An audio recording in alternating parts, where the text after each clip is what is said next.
Oh my goodness. So good morning, good afternoon, good evening. Welcome to the Right Here, Right Now live show. And look who I've got today, this Friday. I've got the Yetunde Hofmann. This is crazy. How are you? I like that you got V today, Hofmann. I'm great, Gary. It's lovely to be here, and it's good to be talking with you today. I'm excited to be on your show right here, right now. Good. It's so full disclosure, people know I'm like one of the vulnerability guys. I've messed poor Yetunde around so much the last 6 months. It was going to be a podcast, it's going to be something else. And Yetunde's just I like, know. I was beginning to wonder, is Gary trying to indirectly kind of drop me? Like it's not you, it's me. never. You weren't going to get away. Well, thank you for your patience. Yeah, as You're you welcome. know, I follow many rabbit holes and don't always come back up very quickly. So tell us right here, right now, in this moment, Yetunde, what's on your heart and mind for our seed to explore today? Oh, we're coming towards the end, although it's like a drip effect, towards the end of the pandemic. And, or shall I say, towards the end of lockdown. We can't really predict tomorrow, as we've all learned. And as people that we know and love and care about, and those in our community, as they return to work, or they return to different patterns of work because people have worked all the way through. I'm beginning to wonder, because this is the kind of conversations I'm getting involved in, how much care and love we're going to be showing to each other, remotely, in person, whatever it might be.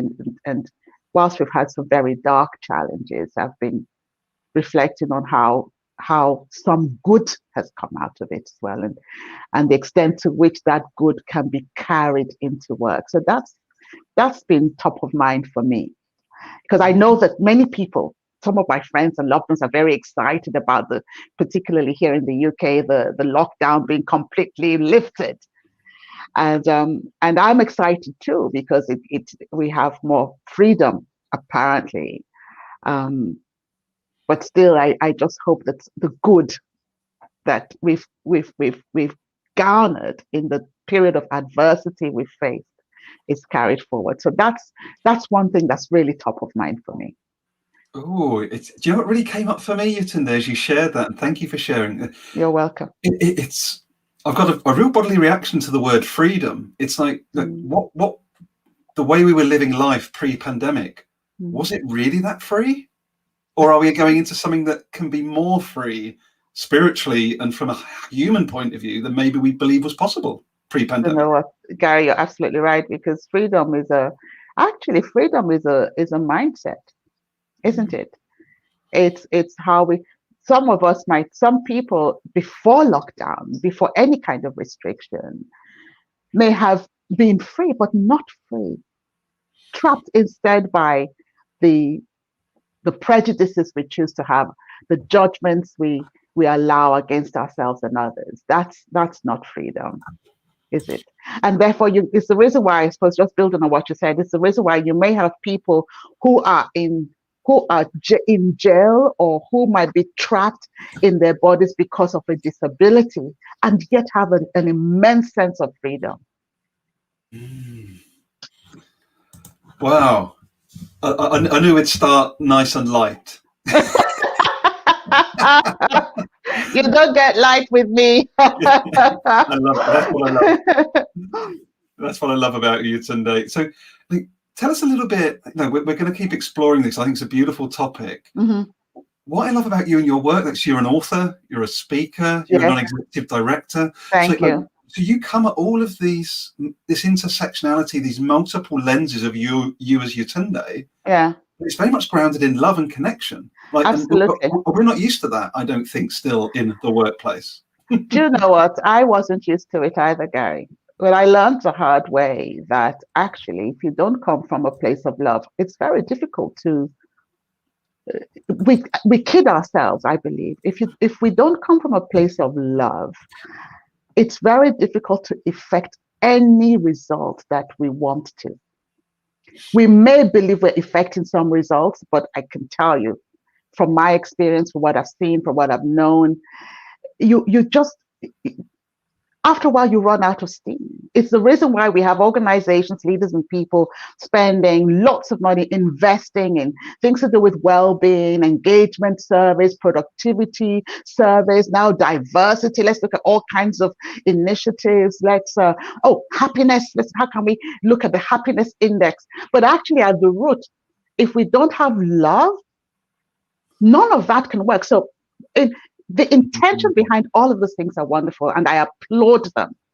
But if we don't turn our attention to that difficult yet most freeing concept we could have in the world today, love in leadership, in organization, in culture, with teams, we're not going to make a difference. With the very challenges we face today, we were facing yesterday, many years ago, and we'll face them tomorrow.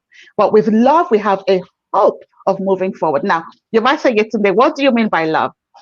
Love to me is this, and this is how I come at everything that I do. I try. I'm not perfect, so I'm sure I fall short many times.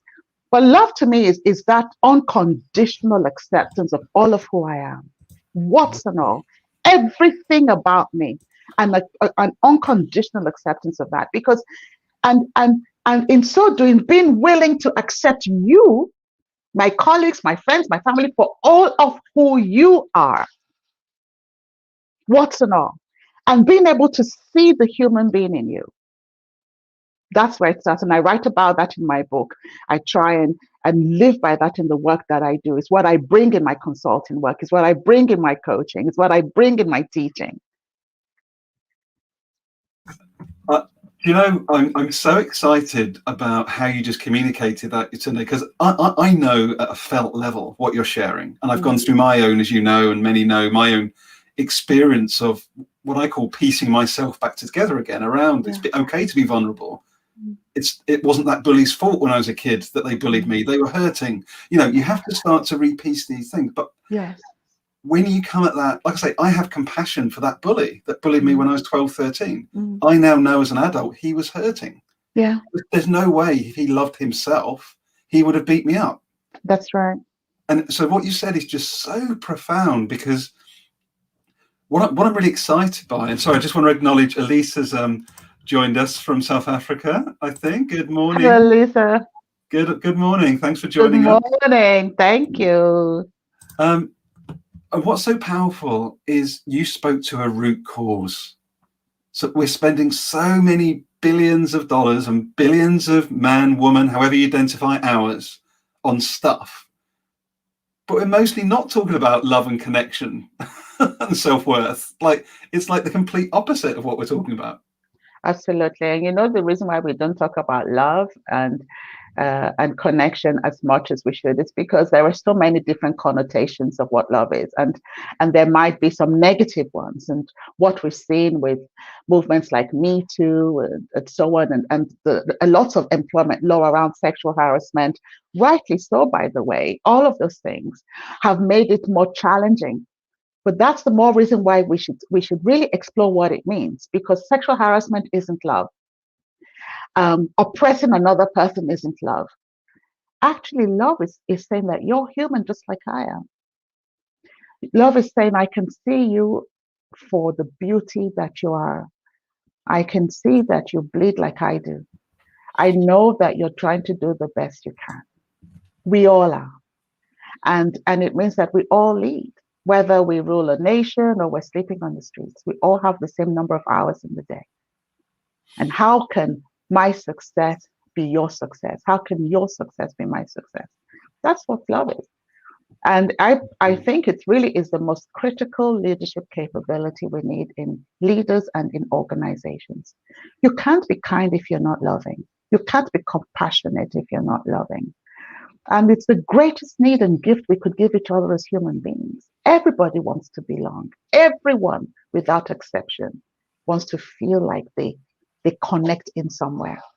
And it's up to you and me and all of us as leaders to create that environment where our people feel connected, where our people feel accepted, where they feel valued, where all of our people, all without exception, feel that there's something to contribute. My whole like upper body is just like going as you're sharing the word. And why is my body reacting like that? And I want to put this here for whoever's joining or who might watch us back, Yetunde.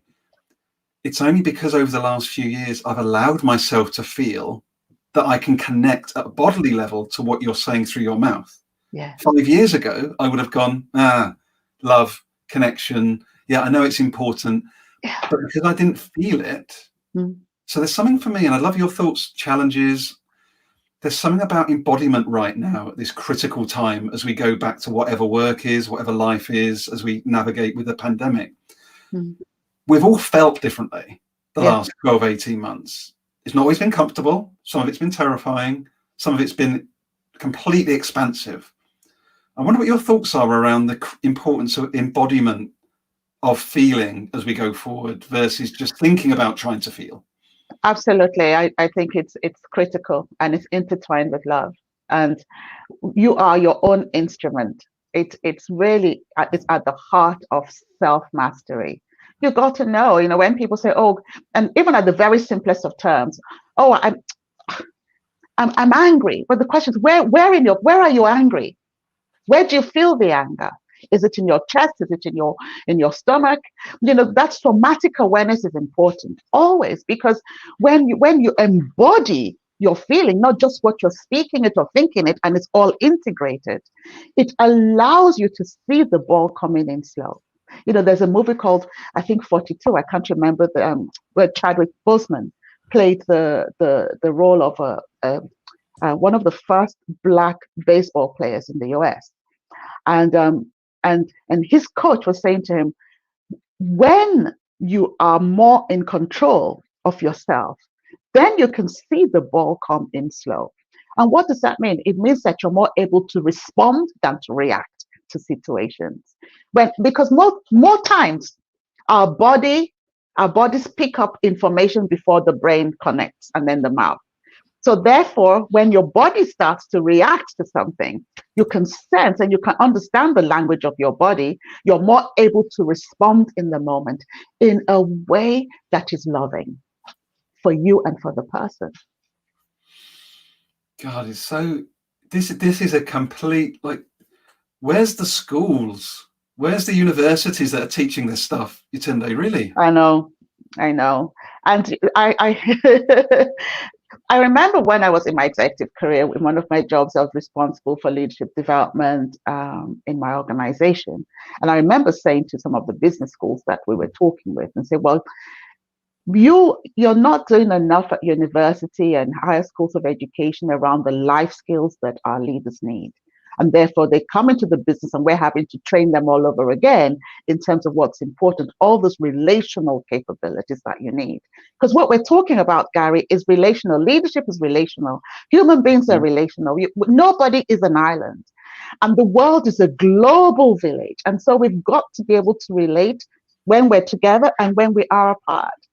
And part of the ability to relate effectively so that we can leave this world in a better place than when we are there is that self-mastery. If you understand yourself, if you're able to embody who you are, what you feel, what you say, and you're coming from a place of response most of the time, and I am as well most of the time, can you imagine how much time we would save, how much more effective we would be, how much less poverty there would be in the world? The sustainable goals for development, which they've been reiterated over and over again because they started many years before the current ones were, we wouldn't need them, or they would have been achieved, or the likelihood of them. Do you know what, Gary? Even the pandemic maybe would not have happened. The coronavirus may not have come if we really came from that place of love and understanding, because it starts with self-mastery. You've got to understand who you are. And the acceptance, having understood who you are, is then accepting who you are and being clear of your purpose. People in the world and people listening today, you've got to be clear about why you're here, what you're here to do. What did God put you on this earth to do? When you have that combined with your self-acceptance and love, then we've got a hope. It's so lovely. You know what's interesting is, for me, I would say, if I'm honest, at the age of 44, Yetunde, I'm still integrating what I think my purpose is. And like, this show is part of that. I'm 44 years old, and it's because I've been so broken into pieces, not in like a super negative way. I've been very privileged, like more privileged than 99% of the planet. I know that, but I've still been broken. And it's actually until you come from that place of wholeness, and that, you know, oh, brokenness is not a bad thing. It's just part of you, is what I'm learning. You know, oh, Gary, we all are broken. You're absolutely right. You know, I'm in my 50s now, and I did not really come to a place of knowing who I am and what I'm about until quite late in life. And I think it's because when we're born into brokenness, where we have experiences through life. You know, I was bullied at school, and some of my classmates today that bullied me, and I'm friends with, because you also have to be, if you can't forgive, you can't love. So life has got to be full of forgiveness, and the language of forgiveness has to come back into the world of work, because we will spend 3/4 of our lives or more working with other people. And if we don't relate as human, how can we move forward? So we've got to have the language of forgiveness. We've got to come from a place of acceptance. And it wasn't until I started being willing to stand up for myself and being less wedded to a desire to be included, to a desire to be accepted by another person. Because how can you expect others to accept you if you don't accept yourself? So that was my realization. And on top of that, of course, I have a faith. I'm a woman of faith. So I had to dial up my faith and say, well, you know, what am I about? And I think that once we all get to a place in knowing what we're here to do and being unashamedly accepting of what you think you're good at, what you think you're great at, the difference you want to make to people, the demographic you want to make a difference to. And once you're there and you're standing in that place of assuredness, then you create an environment for other people to do the same too, even if they may be different to you, because difference is what makes the world rich. That's what makes the world rich. Yeah. And do you know what I love as well? You're speaking about this difference piece. Mm-hmm. Like, difference can lead to, like, say that there's love in difference, but there's also friction in a good way. Like, you and I come from such different lenses on the world, but the differences, but also the misalignment as of today, because I need to get to know you and understand a bit more about you. It's like, that's the juice. Like, why are we so bloody scared of it? Why are we walking in the opposite direction from that? I just don't get it. You know, I think neuroscientists will tell you that when the brain is wired to protect, to self-protect, and what isn't familiar is what leads to a resistance. And we find this in the world of work, and this is why we find it where people who are in the minority find it challenging, because the majority think, oh gosh, that person's different to us in one way or another, and subconsciously they shut down. And it comes back to love, because you see, in that kind of place on both sides, that would be, well, we both are human. What you said, Gary, let's understand each other. And in the world of work, how can we be highly supportive and highly challenging? It's not either or. How can we create an environment where we thrive on the conflict that brings us to progress? Us, not you, not me, not them, brings us, we, because your success is so important to me. If you can't win, I can't win. Can you imagine that? That's the attitude. That's one of the traits of love. That commitment to have you win. That another trait is contribution. I write about it in my book, Beyond Engagement: The Value of Love-Based Leadership. My role is to contribute to your success. Can you imagine if every leader, everybody was less self-serving and more about, I want to have you win? Gary, what can I do to have you be successful? What can I do to have you find yourself? What can I do to have you be joyful? You know, you just inspire me. You know that anyway. But I'm sort of sitting here thinking how ridiculous. That's why I'm laughing. Like, why are we not designing around love? So I've been sitting here playing with this idea, Yetunde, which you can't see it on the screen, but it's called the Human Exponential Organization. Okay, and it's what I believe. Now we talk about Moore's law, the technological Moore's law curve. Everyone's talking about exponential high growth in business terms, in technology terms, but we're not talking about it in human terms. And I think we're on the edge. What the pandemic has brought us, as much as I agree with you, I don't think it would have happened had we come from a place of love before, is brought this opportunity that we can hit the human curve now. Yes. We can truly go, right, all of this suppression, all of this fear, all of this anxiety, all of this exclusion. Yes. We can just go like that. Stop. Now. Absolutely. Like now. Absolutely. Let me come from a place of worthiness. Let me just ask you, Yetunde, about her view of life and me not expect to judge it or assume that I know it. Why don't I just ask you?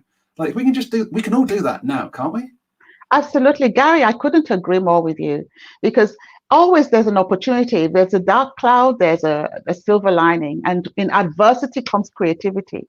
And if we want people to really unleash their creativity, we've got to be accepting of them. We've got to be embracing. We've got to be saying round the table, that's not a stupid suggestion. That's a fantastic one. What's behind that? What did you see? What could be possible from what you said? And to have the growth mindset like you're talking about, to genuinely have a growth mindset, the brain has got to be free, and our minds and time has got to be free of, we've got to be free of second guessing. We've got to be free of trying to work out what that person is going to say, or how they're going to respond to our contribution. We've got to be free of the risk of censure, of the risk of being thought to be stupid, etc. Can you imagine that? That's when the real growth will come. And you're right, we've got to start designing organizations. And I see some green shoots. First of all, us having this conversation, the nature of the work that you do is great. I mean, if we had more people doing that, we are in the right direction. I'm encouraged when I read books like Reinventing Organizations by Frederick Laloux, and he talks about the Teal organization and talks to me about businesses that are out there that are moving forward. Here in the UK, we have businesses like Headbox and Timpsons that are doing some or all of these things, and they're starting there. And what we need to do is get behind those leaders and encourage them. In the work that I do, it's right at the heart of it. Eventually, but of course, I may not start with love, but I definitely end with love. And if the organization is open, I start with love, because we've got to be evangelical about it. This is the answer to there being inclusion. This is the answer to having a genuine growth mindset. This is the answer to having a genuinely human-centered organization. And when we have opportunities to have this kind of conversation, this is the good that comes out of things like a lockdown. I would never in a million years have thought before the lockdown I'd be sitting down having a conversation with you and hoping and expecting that there's at least 3 or 4 people listening in now, or may listen in afterwards, because it's not about quantity, it's about the quality. And if one person as a result of our conversation does one little thing differently, that's all we can ask for. Beautiful. And I would be grateful, because it's a domino effect. It's that butterfly effect. Can you imagine that? Just a little bit of joy going into everybody. And then, wouldn't that be awesome? I was going to break into a dance then, Yetunde. You were looking good there. I tell you, I love dancing too. There'll be dancing in the conference. You wait and see, Gary. So I'm looking forward to that, and I'd be definitely want to share that with people. I'd love to hear more about the conference. Let's let people know about that before we finish up today. But what I'm finding amazing about these conversations, Yetunde, I've had like a number now, and they're all pointing back. So first of all, it's been a really interesting experiment to get kind guests on like you and just have one question. What's on your heart and mind right now? Like, what a bizarre thing to do, you could say on one hand. But the commonality of the theme, it's all coming back the same direction. Yes. Heart, love, connection, community. It's all the same stuff. Absolutely. And all of these conversations are in the moment, intuitive. This is what's on my heart and mind right now. But they are all, Yetunde, coming back in that same direction. Is that not Gary, telling? because I tell you, it is. What's happening in the world today, and also when we go back to the horrendous murder of George Floyd, that showed us how inhumane we can be with each other, how human beings who are created for love can be so cruel. That's one thing. And then on the other hand, what the pandemic and the lockdown and our freedom, as we talked about, inverted commas, being taken from us, has also demonstrated how vulnerable we are. And therefore, what's brought to the surface, that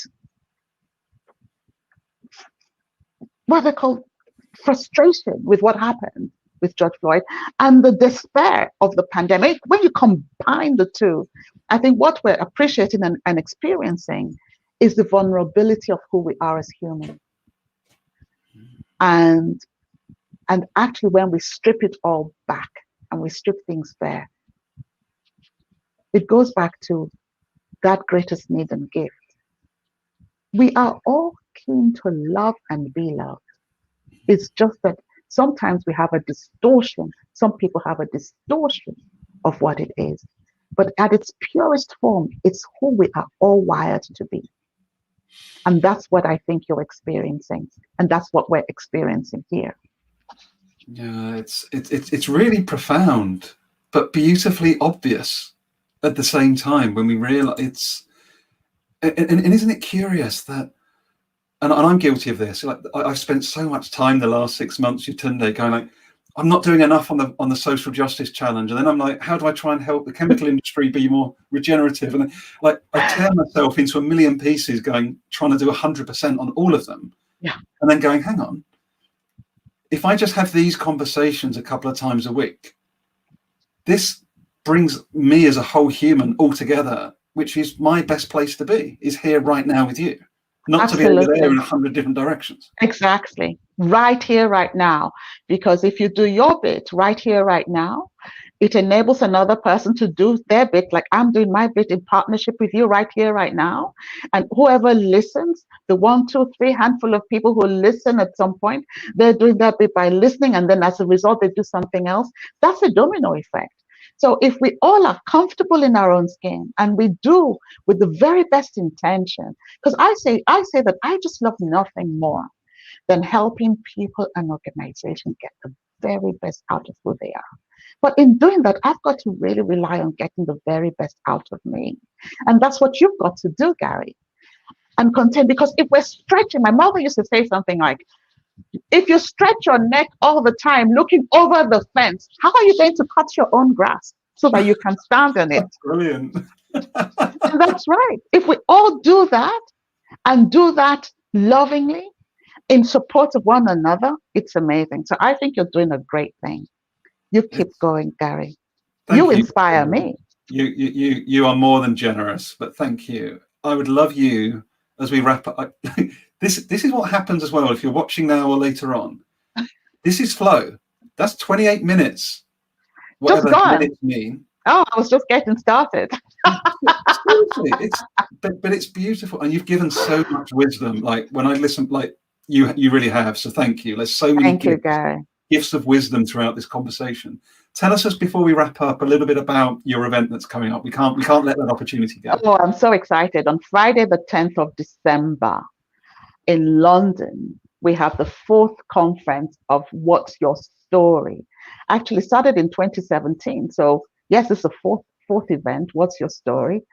And basically, it's a day of connecting, being human, and sharing. And if you want to learn, if you want to be inspired, if you want to connect with people, tune in or join us in person. And I'll be joined by 12 awesome storytellers. Gary's going to be one of them, who are going to tell a story about life from a place of who they are, not what they have and not what they do professionally, but who they are as human beings. And so the question for you is this, if you're listening: are you wondering how to overcome adversity? Are you wondering how you can let go? Are you deciding to change your job now or later? Are you thinking, am I stuck? Are you wondering what your purpose in life is going to be? Are you trying to get over the apology you never had? If you're asking yourself those questions, join us on the 10th of December. You'll have some fun. And guess what? We're also raising money for charities that are supporting the currently disadvantaged. So it will be an awesome win-win. Go to my website, nyetundehofmann.com. You'll see the storytellers. You'll be able to register. You can join us online or in person. It will be wonderful to have you. It really would be. Wow. Wow. What a way to wrap up. I can't, like, I've almost got a tear in my eye. That's how much this conversation's moved me. I'm serious. Like, it's profound. And what a great invitation, both to your event, but also to let go of those self-imposed shackles. Yes, exactly. And come and dance, enjoy. And the wonderful thing about that, I mean, we have a YouTube channel where you can see some examples of vox pops from various people who've come to the conference. We have people between homes, CEOs, students, people come with their families, friends, colleagues. It's because it's all human. It's not all, I'm so-and-so managing director of this. You just come as Gary, Yetunde, Joe, Aki. You come as who you are. And it's a wonderful way to see through the end of the year and be set for 2022. Wow. Thank you, Yetunde. I appreciate your kindness, your generosity, and just your humanity. You're absolutely amazing. Oh, thank you so much, Gary. So are you. Oh, you have beautiful energy. Yes, Yetunde is a beautiful energy, and I vibe off this amazing human being. So another time, I hope, Yetunde, maybe we can have another one of these a bit closer to the event, just to see if there's anybody else that could be interested. That would be awesome, because the more people that come, not only you, of course, it's a loving thing because you're hearing people in their vulnerability and being there for them. You're connecting with strangers you don't know, and you're also giving your money to charities that have had a very difficult time during this year. So I think it's a wonderful win-win. Oh, thanks for joining us, Uma. And thank you, Uma. And isn't this the beauty of technology as well? We have, friends from India, from South Africa, you and I in the UK. Like, how could we have had this sort of this genuine connection so easily pre-pandemic? The world is a global village. It's amazing. It really is. Oh, it's mad. Like, I just want to keep going. Like, more people are turning up. Let's keep going. But I'm going to let you get on with your day. So again, my love to you. Thank you for everything you do, and thanks for your friendship, Yetunde. And thank you everyone for joining us. Yes, thank you all. Bye for now.